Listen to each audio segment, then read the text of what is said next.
A side hustle you can do right from your laptop, and it will pay you passive income for years to come. Plus, you're not gonna spend anything to set it up.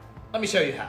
Go to pinterest.com and create a business account. Click on ads, and then interests and keywords. Type anything you want, but since Father's Day is coming, I'm gonna choose it as an example. Make sure whatever keyword you're using has high monthly searches. Next, go to canva.com, make a simple design about Father's Day. After that, you want to go to printify.com and create a free account. In the catalog, you want to go to men's clothing, and we're going to be choosing t-shirts. Find any option you like, your design on the product. Go to etsy.com and create an account. Printify settings, make sure you connect your Etsy account. After connecting your account, you literally make a simple listing just like this. From the 47,000 sales this person has made, he's made over $400,000 just selling a t-shirt.